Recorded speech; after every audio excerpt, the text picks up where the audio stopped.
तो ये टॉपिक है गॉस लॉ के ऊपर। और आज मैं आपको पहले समझा देता हूँ कि गॉस लॉ के जो प्रॉब्लम्स हैं उसको सॉल्व कैसे करते हैं स्टेप बाय स्टेप। उसके बाद आप लेफ्ट साइड पे देखिए, ये जो मैंने क्वेश्चन लिखा हुआ है लेफ्ट साइड पे, this question is from West Bengal JEE. और ये क्वेश्चन जो है ये जेई मेंस का है 2023। ओके, पहले हम सीखते हैं कि गॉस लॉ के क्वेश्चन को सॉल्व कैसे करते हैं। That's our first goal. तो आइए सबसे पहले स्टेप्स समझ लेते हैं कि गॉस लॉ के क्या स्टेप्स रहेंगे अगर आपके सामने एक न्यूमेरिकल आ जाता है। जैसे ही इस न्यूमेरिकल में वेस्ट बंगाल जेई में इस क्वेश्चन के अंदर, I think this was 2018, consider a region in free space bounded by the surfaces of an imaginary cube having sides of length shown in the diagram. Okay, a charge plus q, ये पड़ा हुआ है, is placed at the center O of the cube. तो centre से मुझे मालूम चलता है कि charge is very very symmetrically placed. Okay, अच्छा एक और दिया है कि P is a such a point outside the cube that the line joining OP perpendicular intersects the surface ABCD at R, and also QR is equal to RP is equal to A by 2. ठीक है, तो this is A by 2, this is also A by 2, and a charge is placed at this point. What is the total electric flux through the 5 faces of the cube other than ABCD? तो आपको ये जो cube दिया है इसके faces पे आपको 5 faces के ऊपर, इस फेस के ऊपर नहीं बताना आपको, राइट। देखिए क्वेश्चन में अच्छा खासा कंफ्यूजन क्रिएट करा गया है बच्चों के लिए, तो मैं आपको पहले स्टेप समझा देता हूं जिससे कंफ्यूजन का कोई स्कोप नहीं रहेगा आपके दिमाग में। ये देखिए, ये वाला क्वेश्चन भी एक क्यूबॉइड का क्वेश्चन है, राइट। तो ये जेई मेंस और वेस्ट बंगाल जेई और आंध्रा और जो तेलंगाना और बाकी जो एग्ज़ाम है बिटसेट, उसमें क्यूब या एक स्फीयर बहुत इंपॉर्टेंट शेप है जिसके अंदर एक चार्ज रख दिया जाता है और फिर आपसे पूछा जाता है कि उस सरफेस के थ्रू कितना फ्लक्स है, इन सरफेसेस के थ्रू कितना फ्लक्स है। तो इन क्वेश्चंस को आखिर सॉल्व कैसे करते हैं, इस मिस्ट्री को आज हम सॉल्व कर लेते हैं। सबसे पहली बात, स्टेप नंबर 1, देखिए गॉस लॉ का पर्पस क्या है। गॉस लॉ जो नेट फ्लक्स होता है और जो नेट चार्ज होता है which is enclosed, right, this is charge, इन दोनों को लिंक करता है। तो अगर आपके पास एक क्लोज्ड सरफेस है, मान लीजिए स्फीयर है, और यहां पे एक चार्ज रखा है plus Q, so the electric flux is going out, right, through this surface. Now the purpose of Gauss law is to relate the flux and the charge. इन दोनों को लिंक करने का काम करता है Gauss law basically, right? So flux is given by Q enclosed divided by epsilon naught. It is very important to note the word closed surface. ये बहुत important है समझना, right? सबसे पहले Gauss law का क्वेश्चन में आपको flux और charge, ये दो जो वेरिएबल्स हैं phi और Q, जो इस तरह से लिंक्ड होते हैं गॉस थ्योरम में, ये आपको लिखना है जब न्यूमेरिकल आपके सामने है जहाँ पे फ्लक्स और एक चार्ज उसमें इनक्लोज्ड है। जैसे इसके अंदर देखिए यहाँ पे इस क्वेश्चन में भी एक चार्ज है which is placed at the centre of the surface. यहाँ पे 2 चार्ज हैं, जो वेस्ट बंगाल जेई का क्वेश्चन है, और जेई मेंस के अंदर एक ही चार्ज है, but that charge is located at one of the surfaces of the cuboid. ये क्यूबॉइड है और चार्ज को यहाँ रखा गया। मान लीजिए ये 2L और ये L है, ये 2L है और ये भी 2L है। फिलहाल I am concentrating on West Bengal JEE question. पहले आप स्टेप समझ लीजिए। सेकंड, गॉस लॉ आपको लगाना कैसे है। Apply the Gauss law to relate the net flux through a close surface to the net enclose charge. Second step में आप ये, सो फर्स्ट स्टेप क्या था, आपको पहचानना है कि गॉस लॉ करता क्या है। It relates flux with the charge enclosed by the Gaussian surface. आपने वर्ड पढ़ा होगा, right, Gaussian surface. Second step में आप लॉ को लगा दीजिए, ये लॉ लगा दिया आपने, उसके बाद आपको क्या करना है, जो भी आपको चार्जेस इनक्लोज्ड दिए गए हैं, राइट, उनके साइन को नोट करिए. Identify how the algebraic sign of the net enclose charge corresponds to the direction. अब इसका क्या मतलब है, देखिए मैंने एक नीचे एक क्वेश्चन दिखा रखा है. अब इस क्वेश्चन में आप नोट करिए, ये जो इसमें डायरेक्शंस तो नहीं है, बट इसको इसके ऊपर बाद में आते हैं. देखिए अगर चार्ज इनक्लोज्ड पॉजिटिव है, then the flux which is going to come out will be outward. अगर मैं आपको एक सरफेस दे दूं, क्यूबॉइड दे दूं या कोई सरफेस दे दूं, और उसके हर सरफेस में से the flux is coming out, right, so the flux is coming out. इससे हम किस नतीजे पे पहुंचेंगे, हम इस नतीजे पे पहुंचेंगे कि इसके अंदर जो Q इनक्लोज्ड है that is positive, right. Identify the algebraic sign of the net enclosed charge. कई बार एक से ज्यादा चार्ज हो सकता है. मान लीजिए मैं इसके अंदर एक -2Q भी डाल देता हूं, तो नेट चार्ज नेगेटिव हो गया, उस केस में अंदर जाएगा flux. So if the net charge is negative, the flux is shown to be inside. अगर ये नेगेटिव चार्ज होता तो फ्लक्स अंदर की तरफ जा रहा होता इस इनक्लोज सरफेस में. तो अगला स्टेप जब आप करें तो Q इनक्लोज्ड के ऊपर फोकस रखें अपना, कि Q इनक्लोज्ड जो नेट है वो पॉजिटिव है या नेगेटिव है. उससे आपको मालूम चल जाएगा कि what is the direction of the electric flux. अगर प्लस है तो बाहर की तरफ, नेगेटिव है तो अंदर की तरफ. Last step, very important step, जो बच्चों को नहीं मालूम होता, बच्चों को ये 3 स्टेप मालूम है. गॉस लॉ किस लिए यूज होता है, गॉस लॉ का फॉर्मूला क्या है, गॉस लॉ के अंदर Q इनक्लोज्ड का साइन बहुत इंपॉर्टेंट है डिसाइड करना, क्योंकि उससे इलेक्ट्रिक फ्लक्स बाहर या अंदर की तरफ दिखाया जाता है. 4th step, very important, you must identify the charge outside the Gaussian surface.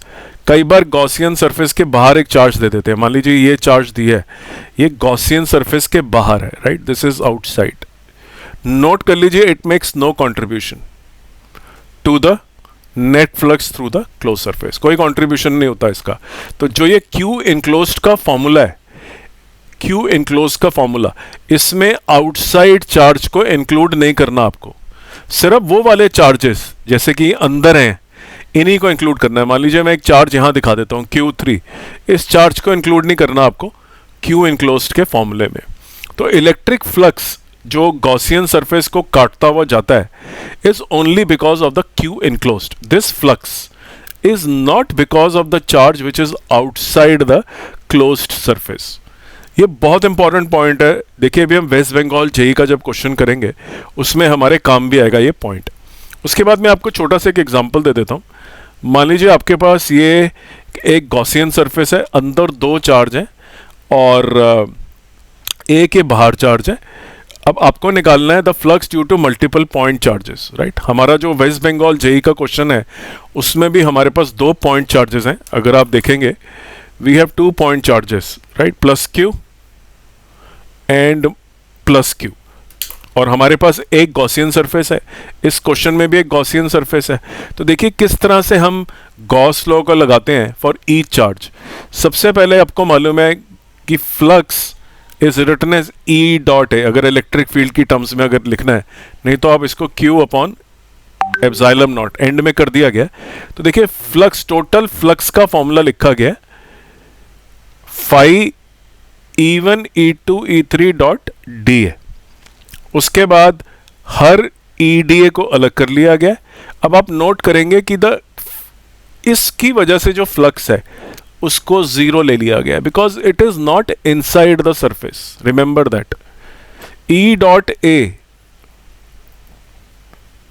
Is Q, right. तो इसने Q ले लिया क्योंकि अंदर था, ये भी ले लिया क्योंकि अंदर था, लेकिन ये वाला जो Q3 है ये बाहर है. तो आप स्टेप नंबर 4 को देख लीजिए.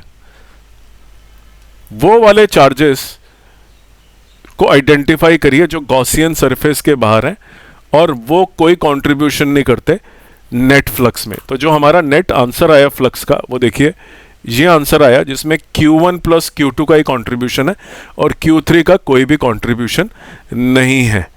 तो हमारा नेट आंसर आया Q1 plus Q2 bye epsilon not, इसको इग्नोर करा हमने, राइट।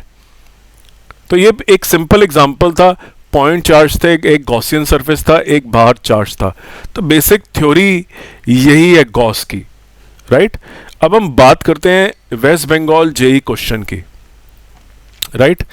वेस्ट बंगाल जेई के क्वेश्चन के अंदर अगर आप देखेंगे there is a charge which is outside the Gaussian surface, so this charge is outside the Gaussian surface. अगर ये आउटसाइड द गॉसियन सरफेस है so its contribution to phi E inside the Gaussian surface is zero. It makes no contribution to the flux inside the Gaussian surface, right. तो इसको तो छोड़ दीजिए आप। तो इस for example look at this, ये वाला आप एग्जाम्पल लीजिए, इसमें देखिए charge is very large, right. वैसे चार्ज जो है अगर मैं सिर्फ क्यूब को ले लूँ और उसके अंदर चार्ज रख दूँ तो मेरा जो चार्ज इनक्लोज्ड है, जो मेरा फ्लक्स का फॉर्मूला है that is Q bye epsilon naught, लेकिन इसके अंदर उससे बड़ा आ रहा है, तो ये तो गलत है बिल्कुल answer, right. The other answer is zero. अब ये भी कंफ्यूज करने के लिए लगाया गया है। जीरो कैसे हो सकता है? अगर एक क्यूब है उसके अंदर एक सिंगल चार्ज पॉजिटिव चार्ज है, right. There is a cube and there is a single charge which is positive, तो किस वजह से जीरो होगा? कोई रीजन नहीं, unless you keep a equal negative charge right at the centre coinciding with this, तब दोनों जो हैं एक का फ्लक्स इनवर्ड होगा दूसरे का फ्लक्स आउटवर्ड होगा, तो उस वजह से तो हम कह सकते हैं कि जीरो। तो this is also wrong. Now that we have two choices, this देखिए ये तो बिल्कुल स्टैंडर्ड चॉइस है, the total flux will be given by total charge enclose by epsilon naught. लेकिन क्वेश्चन के अंदर पूछा गया था कि 5 सरफेसेस जो हैं क्यूब के उसके थ्रू फ्लक्स बताइए। सारे 6 के 6 अगर लेते तो ये वाला आंसर चुनते। अब देखिए charge has been kept in a very symmetrical manner, बिल्कुल सेंटर में रखा है चार्ज को, क्यूब के सेंटर में पड़ा है चार्ज, क्वेश्चन में दिया हुआ है। इसका मतलब the flux will come out like this, right. अगर मैं बात करूं तो फ्लक्स हर सरफेस के थ्रू बराबर बराबर जाएगा, right. So the each surface will get equal flux, her surface को इक्वल फ्लक्स मिलेगा। अगर टोटल फ्लक्स ये है 6 के 6 सरफेस में, तो flux through a single surface will be Q upon 6 epsilon not. और अगर 5 सरफेस के थ्रू आपको निकालना है तो 5 से इसे मल्टीप्लाई कर दीजिए। So your answer is B. I hope this made sense to you, आपको समझ में आया। आप इसको ध्यान से स्टेप्स को जब तक नहीं समझेंगे तब तक इट इज़ वेरी डिफिकल्ट। आप स्टेप्स को अगर समझ गए हैं तो then it is not hard at all. थोड़ी सी मैथ्स लगानी पड़ती है। जेई मेंस 2023 के क्वेश्चन में the charge has not been kept at the centre. देखिए जब भी चार्ज सेंटर पे प्लेस्ड होता है तो हमारी लाइफ काफ़ी आसान हो जाती है, क्योंकि then the charge is symmetrical and therefore we apply the symmetry। मैंने भी यहाँ सिमेट्री लगाई क्योंकि मैंने हर सरफेस के through Q by 6 epsilon naught अपना फ्लक्स ले लिया, और 5 सरफेस थे मैंने 5 से मल्टीप्लाई कर दिया। ये हुआ कैसे? सिमेट्री, हर सरफेस के थ्रू इतना फ्लक्स तो 5 सरफेस के थ्रू कितना फ्लक्स, राइट। लेकिन कई बार क्वेश्चंस में सिमेट्री नहीं होती, charge is kept on one of the surface, then this becomes a different type of question. इन क्वेश्चंस को करने की अप्रोच अलग होती है, ये मैं आपको अगले वीडियो में समझाऊंगा। वैसे मेरे प्लेलिस्ट है इस यूट्यूब चैनल के ऊपर गॉस की और इलेक्ट्रोस्टैटिक्स की, करीब उसके अंदर 350 न्यूमेरिकल और थ्योरी समझाई गई है, जो बहुत यूजफुल रहेगी अगर आप उसको स्टडी कर लेंगे। आपको कहीं जाने की ज़रूरत नहीं है, पूरी एनसीईआरटी और बहुत सारी एनसीईआरटी एग्जाम्पलर और बहुत सारे एंट्रेंस के क्वेश्चन ऑलरेडी सॉल्व हैं। तो उम्मीद करता हूँ ये आपको वीडियो पसंद आया और आपको डिटेल एक्सप्लेनेशन पसंद आई। ये चैनल एक्सप्लेनेशन के लिए जाना जाता है। अगर आप डिटेल एक्सप्लेनेशन और रीजनिंग से फिजिक्स पढ़ते हैं तो आपके लिए बेस्ट चैनल है। अपना कीमती समय देने के लिए बहुत बहुत धन्यवाद। चैनल को ज़रूर सब्सक्राइब करें जिससे कि आपका अगला वीडियो मिस ना हो। आने वाले जेई मेंस में बहुत सारे क्वेश्चन इसी चैनल से होंगे, आने वाले बोर्ड एग्ज़ाम के क्वेश्चन भी इसी चैनल से होंगे। बिटसेट वेस्ट बंगाल जेई की अगर आप तैयारी कर रहे हैं, या तेलंगाना या एपी की तैयारी कर रहे हैं आप इंजीनियरिंग एंट्रेंस की, तो भी आपके लिए चैनल बहुत बेनिफिशियल रहेगा। तो please immediately subscribe and like this video. Thank you very much.